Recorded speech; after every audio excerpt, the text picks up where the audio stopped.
కోనూరు ఘాట్ రోడ్లో ఘోర ప్రమాదం. 100 అడుగుల లోయలో పడ్డ పర్యాటకుల bus.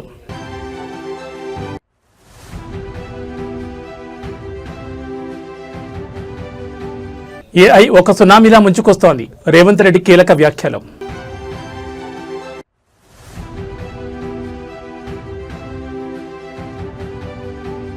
Bharat Mahakali time follow అవ్వాలి. కేంద్ర మంత్రి ఆసక్తికర వ్యాఖ్యలు.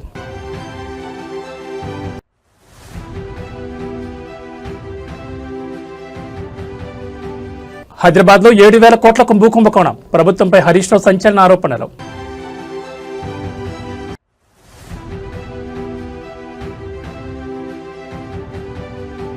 కుశీనగర్ జాతరలో ఘోర ప్రమాదం. 60 అడుగుల ఎత్తు నుండి కూలిన భారీ స్వింగ్ రాయిడ్.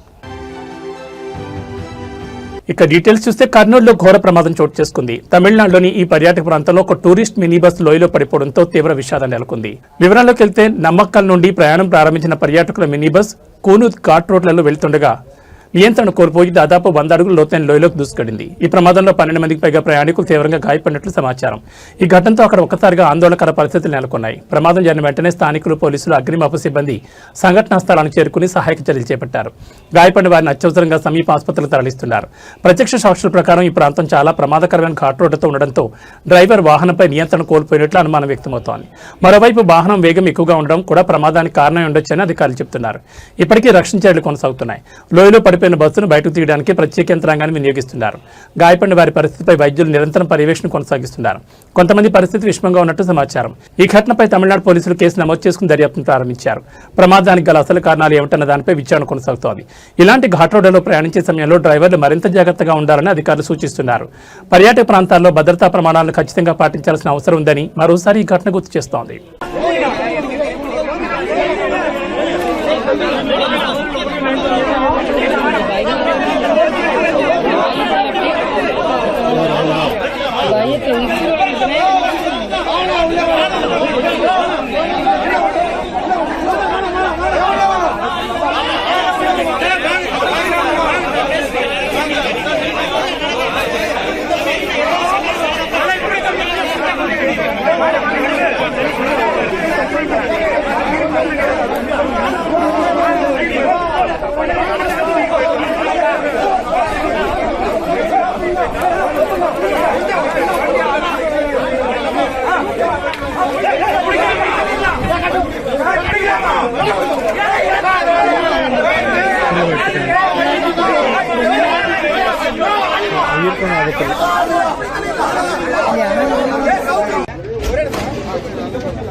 அந்த வண்டியில முன்னாடி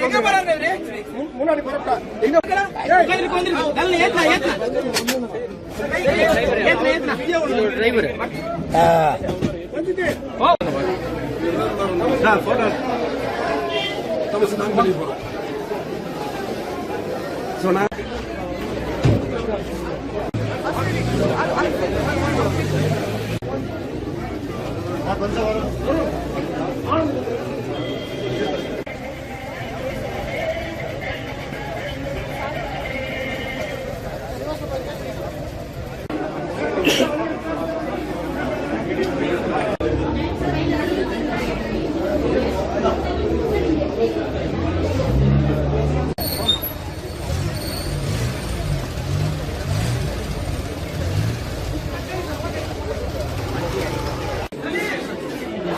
லேசான ஒரு 10-12 பேருக்கு அடி. ஆமா ஆமா இன்னும் ஒரு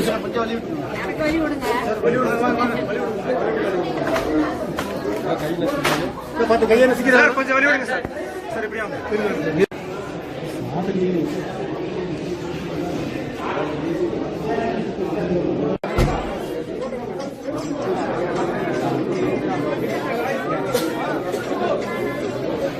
అరకు వ్యాలీ మరియు పాడేరు ప్రాంతాల్లో భూప్రకంపనలు నమోదయ్యాయి. అల్లూరు సీతారామరాజు జిల్లాలో ఒక్కసారిగా భూమి కంపించడంతో ప్రజలు భయాందోళనకు గురయ్యారు. సమాచారం ప్రకారం సుమారు 8 సెకండ్ల పాటు భూమి కంపించినట్లు స్థానికులు చెబుతున్నారు. అకస్మాత్తుగా ఇళ్లలో కంపనలు రావడంతో ప్రజలు భయంతో బయటకు పరుగులు తీశారు. కొన్ని చోట్ల భవనాలు స్వల్పంగా కనిపించగా పెద్ద నష్టం జరిగినట్టు సమాచారం లేదు.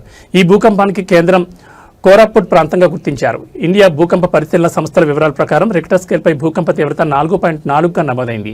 ఉదయం 11:31 ఈ భూకంపం సంభవించినట్లు నేషనల్ సెంటర్ ఫర్ సెస్మాలజీ వెల్లడించింది. ఈ ప్రకంపనలు అరకులోయ, పాడేరు పరిసర ప్రాంతాల్లో స్పష్టంగా అనుభూతయ్యాయి.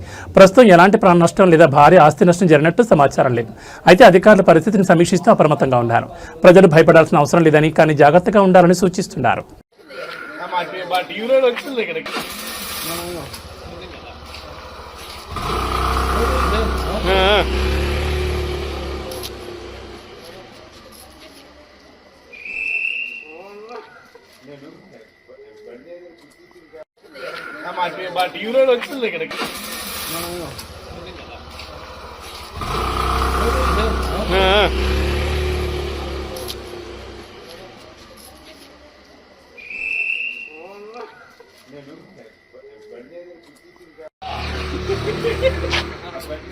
కదా గట్టికి పుట్టాడు కదా ఏటైందని వచ్చాను కాలు కూడా వనిసి బండి ఇక ఆ కారు పెడతాడు కదా దానికి గుద్దీసినట్టు టేకింగ్ వచ్చింది. నేను గబుక్కొని వచ్చాను నేను దాని గురించి. సోఫా తర్వాత మంచం రెండు గోడ గుద్దీసుకున్నాం. క్రికెట్ మ్యాచ్ చూస్తున్నాం, లాస్ట్ బాల్ పట్టలేపరాలు. ఆ విధంగా ఈ భూకంపం కూడా మాకు డిసప్పాయింట్ అయిపోయింది. కాతిహార్లో తీవ్ర ఉద్రిక్త పరిస్థితులు నెలకొన్నాయి. పోలీసులపై స్థానికులు ఆగ్రహంతో దాడికి దిగిన ఘటన కలకలం రేపుతోంది. వివరాలకు వెళ్తే బైక్ దొంగతనం కేసులో అరెస్ట్ అయిన 24 ఏళ్ల యువకుడు రాకేష్ యాదవ్ పోలీస్ కస్టడీలో అనుమానాస్పద పరిస్థితిలో మరణించాడు. అయితే ఈ మరణం వెనుక పోలీసుల చిత్రహింసలే కారణమని ఆరోపిస్తూ బాధిత కుటుంబ సభ్యులు, స్థానికులు ఆగ్రహంతో రగిలిపోయారు. ఈ ఘటనతో ఆగ్రహం చెందిన ప్రజలు నేరుగా పోలీస్ స్టేషన్పై దాడి చేశారు. పోలీసులను తరుముతూ చితకబాదిన ఘటన అక్కడ ఉద్రిక్తత మరింత పెంచింది. పరిస్థితి అదుపులోకి తీసుకురావడానికి భారీగా పోలీస్ బలగాలను మోహరించారు. సమాచారం ప్రకారం పరిస్థితి విషమించడంతో స్టేషన్ హౌస్ ఆఫీసర్ సహా 2 పోలీసులు తీవ్రంగా గాయపడినట్టు తెలుస్తోంది. కొంతమంది పోలీసు వాహనాలు ధ్వంసమయ్యాయి. ఈ ఘటనపై బీహార్ పోలీసు ఉన్నతాధికారులు స్పందించి వెంటనే విచారణకు ఆదేశాలు జారీ చేశారు. కస్టడీ డెత్పై పూర్తిస్థాయి దర్యాప్తు చేపడుతున్నామని తెలిపారు. ప్రస్తుతం ఆ ప్రాంతంలో భారీగా పోలీసు బలగాలను మోహరించి పరిస్థితిని అదుపులోకి తీసుకొచ్చే ప్రయత్నాలు కొనసాగుతున్నాయి. ఉద్రిక్తత ఇంకా నెలకొని ఉండడంతో అధికారులు అప్రమత్తంగా ఉన్నారు.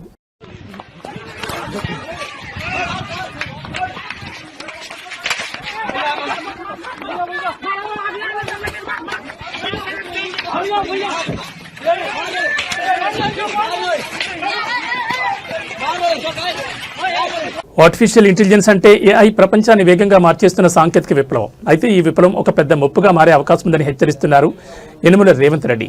ఏఐ ఒక సునామీలా ముంచుకొస్తుందంటూ ఆయన కీలక వ్యాఖ్యలు చేశారు. ఈ నేపథ్యంలో ఆర్టిఫిషియల్ ఇంటెలిజెన్స్ ప్రభావాన్ని సమర్థంగా ఎదుర్కొనేందుకు ముందుగానే ప్రత్యామ్నాయ మార్గాలపై ఆలోచన చేయాల్సిన అవసరం ఉందని స్పష్టం చేశారు.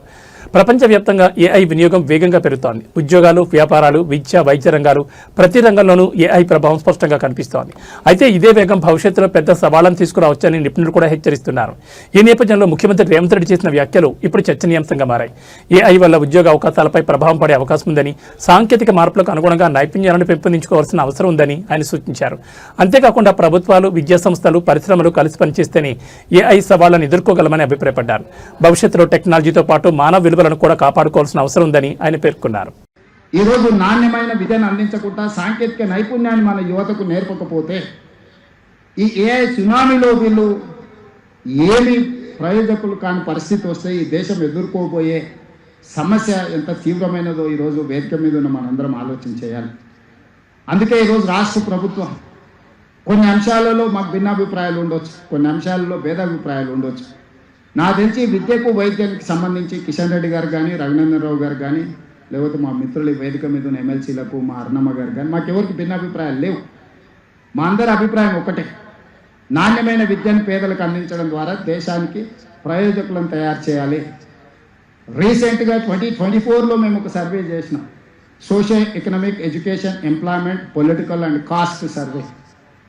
ఈ రాష్ట్రంలో ఉన్న జనాభా మొత్తాన్ని లెక్కించినాం, కులగణన చేసినాం, విద్య, ఆర్థిక పరిస్థితి, రాజకీయంగా కూడా వాళ్ళు ఎప్పుడైనా లైఫ్లో ఆ కమ్యూనిటీ నుంచి వార్డ్ మెంబర్ అయిందా, సర్పంచ్ అయిందా, లేకపోతే ఆ కమ్యూనిటీస్లలో ఎవరైనా పట్టభద్రుల వరకు చదువుకున్నారా, లేకపోతే ఆ కమ్యూనిటీస్ నుంచి డాక్టర్లు ఇంజనీర్లు ఎవరైనా అయినరా తో సహా 57 ప్రశ్నలతోని socio economic education, employment, political and caste survey చేసినాం.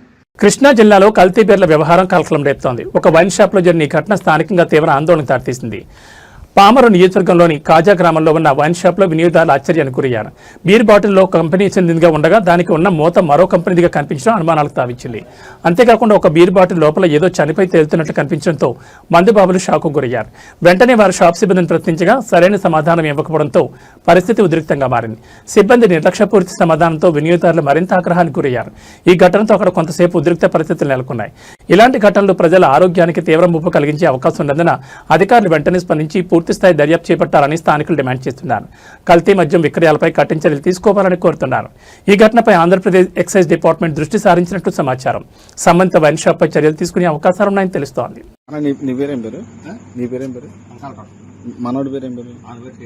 ఒకసారి రామన్న. మనోడిని ఒకసారి రామన్న.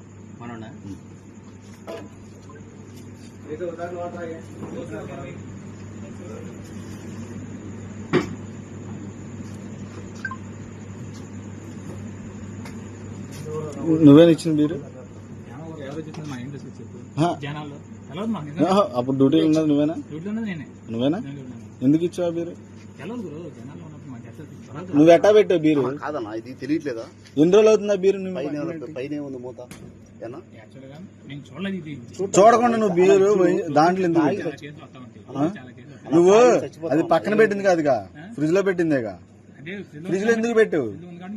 ఫ్రిడ్జ్ లో ఎందుకు పెట్టావు అంటున్నా. మాకు ఎందుకు వచ్చిందన్న? తాగి చచ్చిపోతే ఏంటి పరిస్థితి?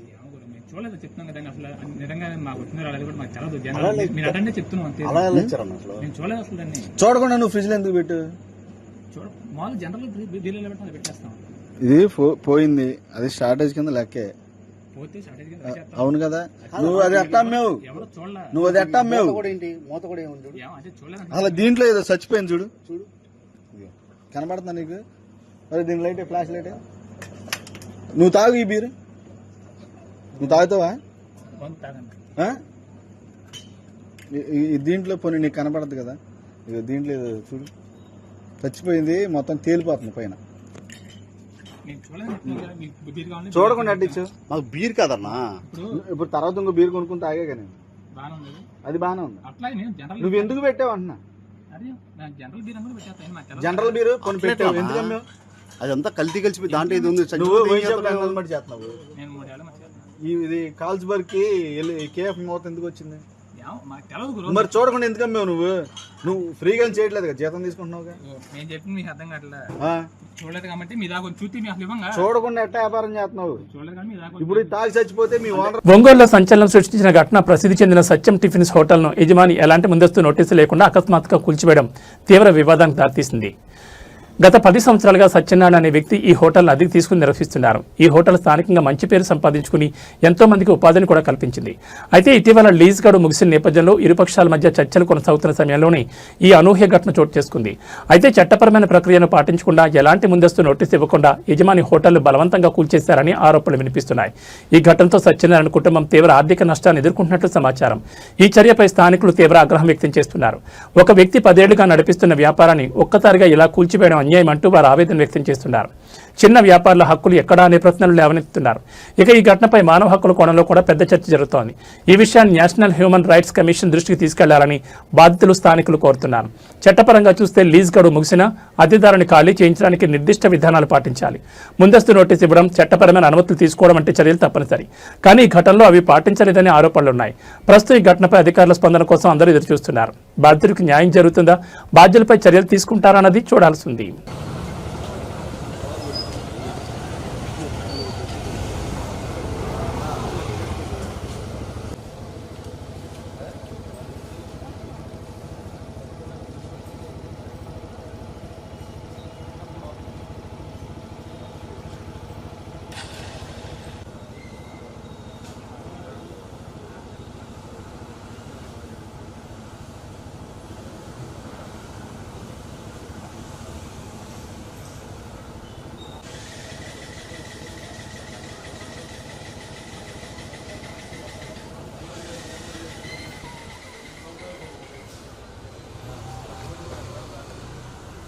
నా పేరు చేదల సత్యనారాయణ. మాది సత్యం హోటల్ అంటారు, లాయరిపేట, సాయిబాబా గుడి పక్క సందు, మహాలక్ష్మి టవర్ ఆపోజిట్. మేము దాదాపు 10 సంవత్సరాల నుంచి ఇక్కడ హోటల్ రన్ చేస్తున్నాము. మాది 35 సంవత్సరాల నుంచి వ్యవస్థ మాది. 10 సంవత్సరాల నుంచి ఈ స్థలంలో మేము చేస్తున్నాము. అది ఇప్పుడు టైం అయిపోయిందని చెప్పి ఓనర్ గారు వచ్చి ఖాళీ చేయమని అడిగాడు. 1 నెల రోజులు టైం ఇవ్వమన్నాను. సరే ఇస్తానని చెప్పని ఆ రోజు నైట్ 9ంటికి చెప్పాడు. తర్వాత వచ్చేలేకి నా దగ్గర బాగానే మాట్లాడి చేసి ఉన్నట్టుండి బొక్కలేని తీసుకొచ్చి 4 వ్యక్తులను తీసుకొచ్చి పడగొట్టాడు. మా జీవనాధారం ఇదేను. నా గుమస్తాలు 15 మంది దాకా నా దగ్గర వర్క్ చేస్తున్నారు. నువ్వు శెట్టి గారి కులంలో పుట్టి మీది కూడా మేము ఖాళీ చేయకపోతే మేము ఎందుకు బతుకు, మాది వేస్ట్ కదా అని చెప్పని మాట్లాడాడు. 6 వయసులు అంటే అంత తేలికైపోయింది వాడికి. వాడు ఇష్టం వచ్చినట్టు మాట్లాడాడు. అదేమంటే నీకు ఇప్పుడు పొక్కలేని కింద పెడతాను ఆపమని చెప్పని అడిగితే అన్నాడు. నువ్వేమి చేయలేవు, నన్ను నేను మొత్తం అన్నీ మాట్లాడుకొని వచ్చాను, అన్నీ చేటాలని చెప్పని మాట్లాడుతున్నాడు. నువ్వేమి చేయలేవని చెప్పని మాట్లాడుతున్నావు. అలానే అతను మా సైట్ ఓనర్ పేరు రేఖా వీరయ్య. వాడి పక్కన వాడు రౌడీ షేటర్ అంట కోటి, మన చేమకుర్తి పాడి మీద పాలెం దగ్గర పెట్రోల్ బంకు. వాడు నోటికి వచ్చినట్టు నా పేరు నాగమణి. మేము ఇక్కడ 10 సంవత్సరాల నుంచి చేస్తున్నాం సార్. మాకు జీవనోపాధి ఆయన చెట్టెళ్ళి ఆయన ఉన్నాడు, నీడెళ్ళే మేము ఉన్నాం సార్. వాళ్ళు రాత్రికి రాత్రి అట్ట చేశారు. మేము ఎలా బతకాలి? మేము ఆయన దగ్గరికి వచ్చి పని చేసుకుంటున్నాం సార్. మేము ఉదయాన్ని పనికాని వచ్చేలోకి ఇట్ట ఉంది సార్. మాకు న్యాయం జరగాలి. మేము బతికేది ఎలాగో మేము జీవనోపాధి ఇక్కడే చేసుకుంటున్నాం సార్. మాకు న్యాయం జరగాలి. దానికి మీరు కూడా కొద్దిగా కోఆపరేట్ చేయాలి సార్. మేము 10 సంవత్సరాల నుంచి చేస్తున్నాం సార్. మాకు ₹1,00,000 ఆయన పెట్టుబడి కూడా పెట్టున్నాడు. మాకు ఆయన బాకీ ఎలా తీరాలి? మేము ఎలా చేయాలి? మేము ఎక్కడికి పోవాలి? అంత కనికరం లేకుండా చేశాడు ఏం సార్ ఆయన చెప్పా చేయకుండా ఇట్లా పెట్టి చెట్టు కింద మమ్మల్ని నిలబెట్టి ఆయన ఇట్లా చేయటం ఇది పద్ధతి కాదు సార్. మేము చాలా మా పిల్లలు కూడా ఈయన చేతి కింద నిలబడి చదువుకొని మేము పెద్దవాళ్ళం అయిన వాళ్ళం ఉండాం సార్. ఆయన అట్లా చేయటం ఇది పద్ధతి కాదు. మేము చాలా ఇదిగా ఉండాం. మా సామాన్ అల్లి ఆడ పడేసాడు. ₹10 లక్షల సరుకుంది సార్ లోన. కనీసం మాకు ఒక 10 నిమిషాల ముందు చెప్పినా మేము అందరం వచ్చి అందరం తలాగు చేసుకొని మా సామాన్లు మేము పక్కన పెట్టుకొని ఎట్లా మా తిప్పలు మేము పడేవాళ్ళమే. ఆయన చెప్పా చేయకుండా ఇట్లా చేయటం అసలు ఏం బాగాలేదు సార్. మాకు చాలా ఇదిగా ఉంది.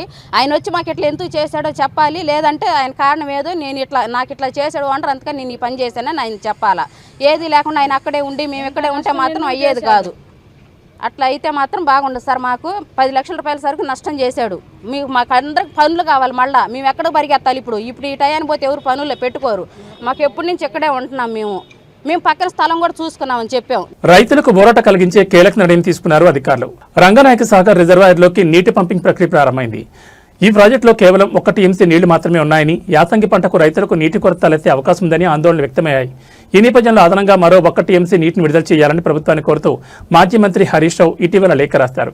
ఈ అంశంపై స్పందించిన మంత్రి ఉత్తమ్ కుమార్ రెడ్డి అధికారులతో సమీక్ష నిర్వహించి తక్షణ చర్యలు తీసుకోవాలని ఆదేశాలు జారీ చేసినట్లు సమాచారం.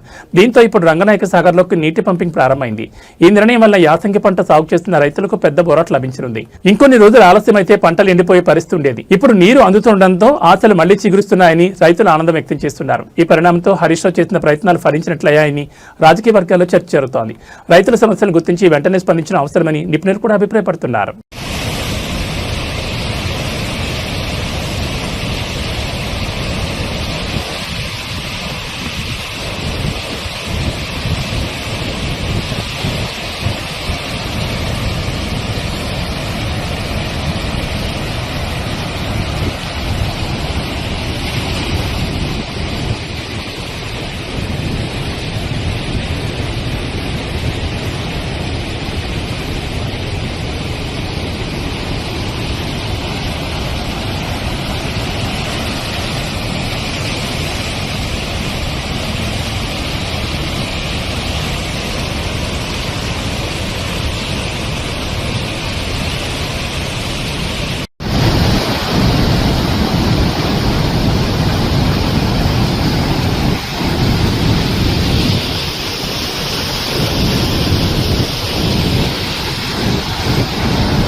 భారత్ మహాకాళి టైం ఫాలో అవ్వాలి అంటూ కేంద్ర మంత్రి చేసిన వ్యాఖ్యలు ఇప్పుడు చర్చనీయాంశంగా మారాయి. దేశవ్యాప్తంగా ఈ వ్యాఖ్యలపై వివిధ వర్గాల నుంచి స్పందనలు వ్యక్తమవుతున్నాయి.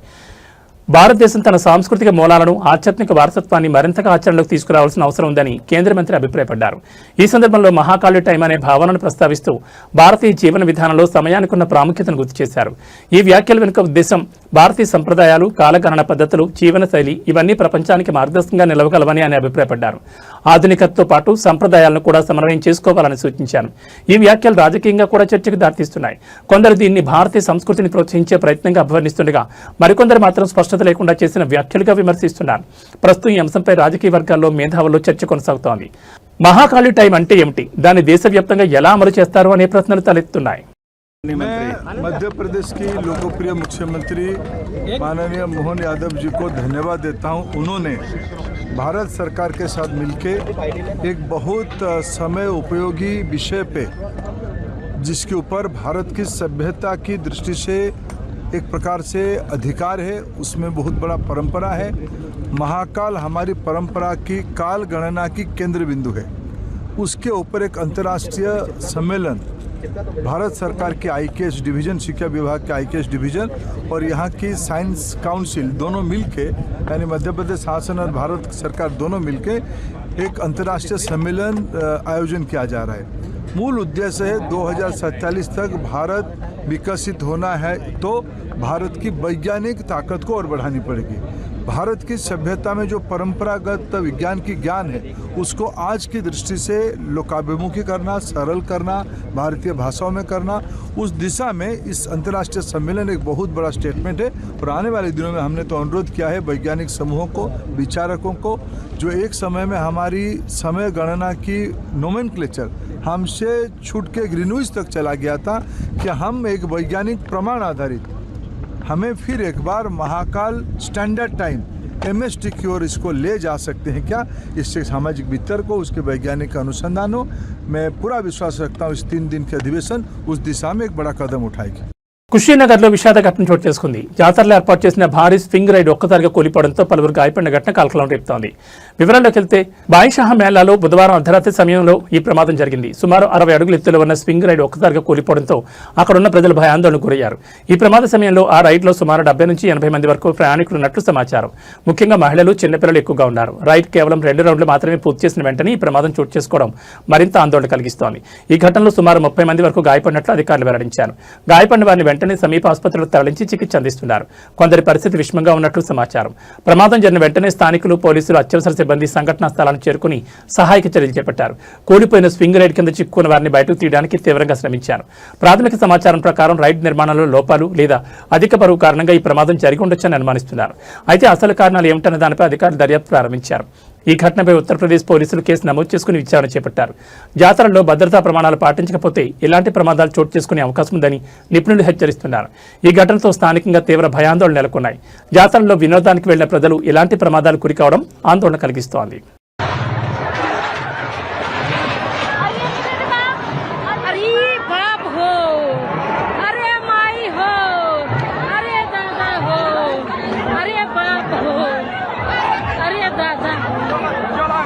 హిమాచల్ ప్రదేశ్లో ఘోర రోడ్డు ప్రమాదం చోటు చేసుకుంది. కుల్లు జిల్లాలోని షోజు సమీపంలో ఒక ట్రావెలర్ వాహనం లోయలో పడిపోవడంతో ప్రాణనష్టం సంభవించింది. సుమారు 22 మందితో ప్రయాణిస్తున్న ట్రావెలర్ వాహనం కొండ మార్గంలో వెళుతుండగా డ్రైవర్ నియంత్రణ కోల్పోయి లోతైన లోయలో పడిపోయింది.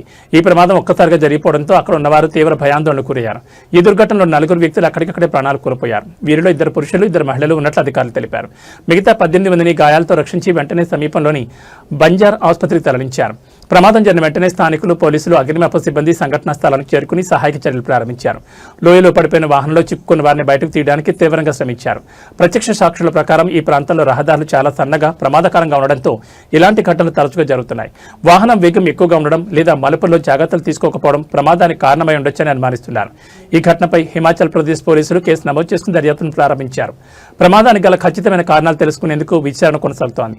ప్రస్తుతం ఆసుపత్రిలో గాయపడిన వారికి వైద్యులు చికిత్స అందిస్తున్నారు. కొందరి పరిస్థితి విషమంగా ఉన్నట్లు సమాచారం. ఈ ఘటనతో ఆ ప్రాంతంలో విషాద వాతావరణం నెలకొంది. కుటుంబ సభ్యులు, బంధువులు కన్నీరు మున్నీరుగా విలపిస్తున్నారు.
ప్రేమ పేరుతో ప్రారంభమైన ఒక సంబంధం పెళ్లి వరకు వెళ్లి ఫస్ట్ నైట్ రోజే వికృత రూపం దాల్చిన ఘటన కలకలం రేపుతోంది.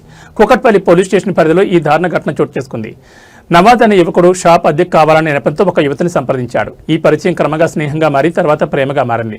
షాప్ అద్దెకు తీసుకున్న తర్వాత కూడా నవాజ్ తరచూ ఆ యువతిని కలుస్తూ నిన్ను ప్రేమిస్తున్నానంటూ వెంటబడినట్లు సమాచారం. కొంతకాలం తర్వాత ఆ యువతి కూడా అతని ప్రేమను అంగీకరించింది. ప్రేమ మరింత బలపడడంతో ఇద్దరు పెళ్లి చేసుకోవాలని నిర్ణయించుకున్నారు. ఈ క్రమంలో నవాజ్ తన పేరు మార్చుకుని నవదుర్గగా పరిచయం చేసుకున్నట్లు తెలుస్తోంది. ఈ అంశం ఇప్పుడు కేసులో కీలకంగా మారింది. అయితే పెళ్లి తర్వాత ఫస్ట్ నైట్ రోజే అసలు నిజం బయటపడిందని బాధితురాలు ఆరోపిస్తోంది. అప్పటి వరకు ప్రేమగా ప్రవర్తించిన నవాజ్ ఒక్కసారిగా వికృతంగా ప్రవర్తించినట్టు తెలిపింది. ఈ ఘటనతో షాక్ గురైన బాధితురాలు వెంటనే పోలీసులను ఆశ్రయించింది. కేసు నమోదు చేసిన హైదరాబాద్ పోలీసులు పూర్తిస్థాయి దర్యాప్తును ప్రారంభించారు. ఈ ఘటనలో మోసం, మానసిక వేధింపులు మరియు ఇతర కోణాల్లో కూడా పోలీసులు విచారణ చేపడుతున్నారు. నిందితుడు నవాజ్ ప్రస్తుతం అదుపులో ఉన్నాడా లేక పరారీలో ఉన్నాడా అన్న విషయంపై స్పష్టత రావాల్సి ఉంది. ఈ ఘటనతో ప్రేమ పేరుతో జరిగే మోసాలపై మరోసారి చర్చ మొదలైంది. వ్యక్తుల నిజమైన గుర్తింపు, నేపథ్యం తెలుసుకోవడం ఎంత ముఖ్యమో నిపుణులు చెప్తున్నారు. నవాజ్ అనే వ్యక్తిని కలిసాను సార్. నేను మా షాప్ ఒకటి రెంట్కి ఉంది, దానికి వాళ్ళు రెంట్కి వచ్చారు సార్. ఈస్టర్న్ ట్రేడింగ్ సొల్యూషన్స్ అని చెప్పి పెట్టారు, ట్రేడింగ్ చేస్తామని చెప్పి పెట్టారు సార్ ఆ షాప్. దాని తర్వాత ఫ్రీక్వెంట్గా మా ఆఫీస్ దగ్గర కూడా వచ్చేవాళ్ళు సార్ వాళ్ళు. దాని తర్వాత మళ్ళీ ఫస్ట్ వీక్లో రిసార్ట్కి తీసుకెళ్ళారు నాకు. అక్కడ అంటే ఏమి మత్తు పదార్థాలు ఇచ్చారో తెలీదు. అది తిన్న తర్వాత నేను నా కాన్షియస్ స్టేట్లో లేను సార్. నేను తర్వాత అలా 3 సార్లు ఒకసారి బేగంపేట్ ఫ్లాట్లో కూడా అలా చేశారు సార్. నన్ను అంటే రేప్ చేశారు సార్ వాళ్ళు. వాళ్ళ తమ్ముళ్ళు మున్నావర్, షారుఖ్, ఇస్మాయిల్, వాళ్ళ ఫ్రెండ్ లీలాఫ్ అని చెప్పి అతను, నవాజ్. వాళ్ళ ఫ్యామిలీ అంటే ఫస్ట్ నాకు పరిచయం అయినప్పుడు కన్వర్ట్ అయ్యానని చెప్పి సర్టిఫికేట్ చూపించారు సార్ నాకు. నవదుర్గా అని చేంజ్ చేయాలని చెప్పారు. తర్వాత మా మమ్మీకి కూడా అలానే ఒప్పించారు వాళ్ళు. మా ఫాదర్ లేరు సార్ మాకు. వాళ్ళు ఫస్ట్ వీక్లోనే రిసార్ట్కి తీసుకెళ్ళి అతను మా ఫ్యామిలీ వస్తున్నారు అక్కడికి, మనం మన ఫ్యామిలీని కలుద్దామని చెప్పి తీసుకెళ్ళారు. కానీ అక్కడ చూస్తే ఎవరు రాలేదు సార్. తీశారు సార్. అంటే ఆ రోజు నెక్స్ట్ డే మార్నింగ్ చూపించాడు నాకు, నా ఫొటోస్ చూపించి నేను నిన్ను తప్ప ఎవరిని పెళ్లి చేసుకుని నువ్వు ఏమైనా చేసుకుంటే కూడా ఇవన్నీ బయట పెడతానని చెప్పాడు సార్. జూలై 28కి పెళ్లి చేసుకున్నారు సార్, కుకట్పల్లి రిజిస్టర్ ఆఫీస్లో. తర్వాత నన్ను ముస్లింలోకి మార్పించుకున్నాడు సార్. ఇమాం ఏం పేరమ్మా సార్ ఏం పేరు నజీరా అని పేరు పెట్టారు సార్. ఓకే తర్వాత తర్వాత నాకు నేను వెజిటేరియన్, నాన్ వెజ్ తినను, బీఫ్ తినిపివ్వడము, కల్మా చదివించారు. ఇమాం అని వాళ్ళ మామ వచ్చి నువ్వు ఆల్రెడీ ముస్లిం, ఇంకా మా దగ్గర తీసుకున్న డబ్బులు కూడా మేము డౌరీ లాగా అనుకుంటాం, రిటర్న్ ఇవ్వమని చెప్పి అని అన్నారు. ఎన్ని డబ్బులు తీసుకున్నారు మీ దగ్గర నుంచి? అప్పుడు వరకు అయితే 16.7 lakhs తీసుకున్నారు. దాని తర్వాత మళ్ళీ మా మమ్మీ ల్యాండ్ అమ్మిపించారు సార్. ల్యాండ్ ఫస్ట్ ఒకసారి బిజినెస్ అని తీసుకున్నారు, దాని తర్వాత నా పేరు మీద ల్యాండ్ రిజిస్ట్రేషన్ అని చెప్పి తీసుకున్నారు. ఒక చిన్నారిపై అమానుష దాడి ఘటన దేశవ్యాప్తంగా కలకలం రేపుతోంది. ఓ మదరసాలో బాలుని దారుణంగా కొట్టిన వీడియో బయటకు రావడంతో తీవ్ర ఆగ్రహం వ్యక్తమవుతోంది. ఇద్దరు వ్యక్తులు జునైద్, షోయబ్ ఒక మైనర్ బాలుని మదరసా లోపల తీవ్రంగా హింసించిన ఘటన వెలుగులోకి వచ్చింది. బాలుని ఏకంగా 36 సార్లు కొట్టినట్లు వీడియోలో కనిపిస్తోంది. ఈ దృశ్యాలు సామాజిక మాధ్యమాల్లో వైరల్ కావడంతో ప్రజలు ఆగ్రహం వ్యక్తం చేస్తున్నారు. ఈ ఘటన ఎక్కడ జరిగిందన్న దానిపై పూర్తి వివరాలు వెలుగులోకి వస్తున్నాయి. బాధిత బాలుడు తీవ్ర భయాందోళనకు గురయ్యాడని, శారీరకంగా కూడా గాయపడినట్లు సమాచారం. ఈ ఘటనపై వెంటనే స్పందించిన ఉత్తరప్రదేశ్ పోలీసులు దర్యాప్తు చేపట్టి నిందితులు జునైద్, షోయబ్లను అదుపులోకి తీసుకున్నారు. అదేవిధంగా యోగి ఆదిత్యనాథ్ ప్రభుత్వం ఈ ఘటనను తీవ్రంగా పరిగణించి బాధ్యులపై కఠిన చర్యలు తీసుకోవాలని అధికారులు ఆదేశాలు జారీ చేసినట్టు తెలుస్తోంది. ఈ ఘటనతో విద్యాసంస్థల్లో పిల్లల భద్రతపై మరోసారి పెద్ద చర్చ మొదలైంది. పిల్లలపై ఇలాంటి దారుణాలు జరుగుతుండడం ఆందోళన కలిగించే విషయమని నిపుణులు చెబుతున్నారు.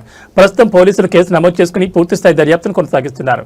బాధిత బాలుడికి వైద్య సహాయం అందిస్తున్నట్లు సమాచారం.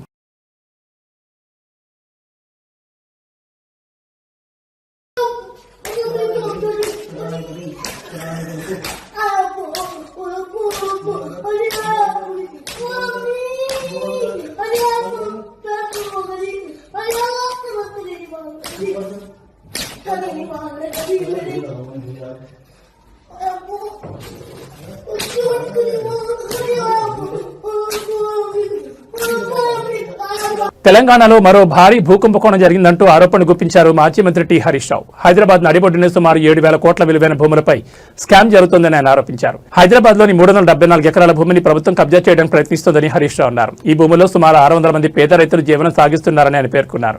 ఈ నేపథ్యంలో ముఖ్యమంత్రి రేవంత్ రెడ్డి ప్రభుత్వం బౌన్సర్లు, పోలీసులను వినియోగించి రైతులను భూముల నుంచి వెళ్లగొట్టే ప్రయత్నం చేస్తోందని తీవ్ర ఆరోపణలు చేశారు. ఇది కేవలం భూ కబ్జా కాదు, పేదలపై జరుగుతున్న అన్యాయం అంటూ హరీష్ రావు ఆగ్రహం వ్యక్తం చేశారు. రైతుల హక్కులను కాపాడాల్సిన ప్రభుత్వం వారి భూములను తీసుకునేందుకు ప్రయత్నించడం దారుణమని అన్నారు. ఈ ఆరోపణలపై అధికార వర్గాల నుంచి ఇంకా పూర్తి స్థాయి స్పందన రావాల్సి ఉంది. అయితే ఈ విషయం ఇప్పుడు తెలంగాణ రాజకీయాల్లో పెద్ద చర్చగా మారింది. మరోవైపు ఈ ఆరోపణలపై అధికార పార్టీ నేతలు స్పందిస్తూ ఇవి పూర్తిగా రాజకీయ ప్రేరేపిత వ్యాఖ్యలను కొట్టిపారేస్తున్నారు. ప్రభుత్వం ఎలాంటి అక్రమాలకు పాల్పడలేదని స్పష్టం చేస్తున్నారు. ఈ పరిణామంతో రైతుల్లో ఆందోళన పెరిగింది. తమ భూములు కోల్పోతామనే భయంతో వారు ఆందోళన చేపట్టే అవకాశం ఉంది. ఈ స్కామ్ అంతా ఇంత కాదు, 7,000 కోట్ల రూపాయల స్కామ్. హైదరాబాద్ నడుబొడ్డున 7,000 కోట్ల రూపాయల భూ కుంభకోణానికి ఈ ప్రభుత్వ పెద్దలు దాంట్లో భాగస్వాములు. ఈ భూములు నాదర్గుల్ భూములు. ఈ భూములకు చాలా చరిత్ర ఉంది. ఈ భూములను ప్రభుత్వ భూములుగా డిక్లేర్ చేయాలని ఉమ్మడి రాష్ట్రంలో చంద్రబాబు నాయుడు పోరాటం చేసినాడు. రాజశేఖర్ రెడ్డి గారు ఈ భూములను ప్రభుత్వ భూములుగా ప్రకటించారు. కేసీఆర్ గారి ప్రభుత్వం ఈ భూములను రక్షించింది. ఇప్పుడు వచ్చిన రేవంత్ రెడ్డి ప్రభుత్వం భక్షిస్తున్నది. చంద్రబాబు పోరాటం, కాంగ్రెస్ నాటి వైఎస్ఆర్ ప్రభుత్వ భూములుగా డిక్లేర్ చేయడం, 10 ఏళ్ల బీఆర్ఎస్ ప్రభుత్వం ఈ భూములను రక్షించడం, అధికారంలో వచ్చిన 10 రోజుల్లోనే ఈ భూముల మీద కన్నుబడి ఈ భూములను భక్షించే కార్యక్రమానికి నేటి రేవంత్ రెడ్డి ప్రభుత్వం పాల్పడతా ఉంది. ఎట్లా పాల్పడ్డది, ఎప్పటి నుంచి స్టార్ట్ అయింది, దీని కుట్ర కుతంత్రం మొత్తం కూడా ఈరోజు బట్టబయలు చేయబోతా ఉన్నాం, ప్రజల ముందు పెట్టబోతా ఉన్నాం.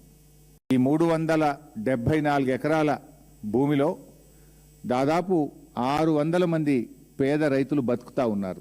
తాతలు, తండ్రులు, పిల్లల కాడి నుంచి బతుకుతా ఉన్నారు. ఇలా వాళ్ళ భూముల్లోకి వాళ్ళని పోనీయకుండా బౌన్సర్లను పెట్టి పోలీసుల చేత దాడి చేయిస్తూ అక్రమ కేసులు పెడుతూ పేద రైతుల్ని భయభ్రాంతులకు గురి చేస్తూ ఉన్నారు. చాలామంది రైతులు బీఆర్ఎస్ పార్టీ ఆఫీస్కి వచ్చి మా దృష్టికి తేవడం జరిగింది. అది మా సబితక్క నియోజకవర్గం, మహేశ్వరం నియోజకవర్గంలో అక్కగారి దగ్గరికి వెళ్ళి ఎమ్మెల్యే గారుగా కనుక చాలామంది రైతులు అక్కగారికి చెప్పుకున్నారు.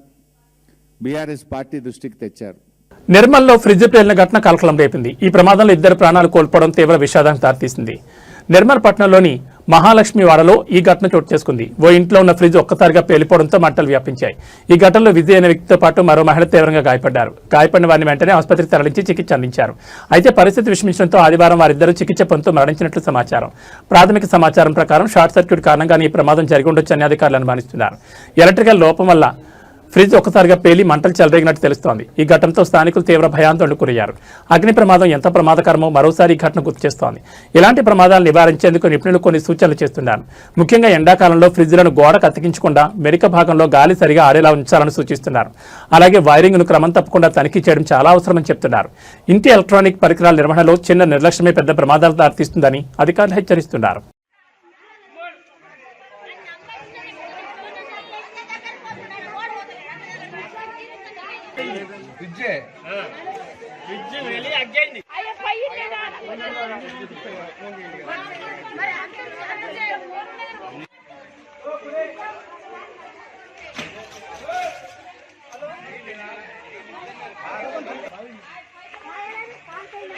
ఈ బులెటిన్ విశేషాలు. నమస్కారం.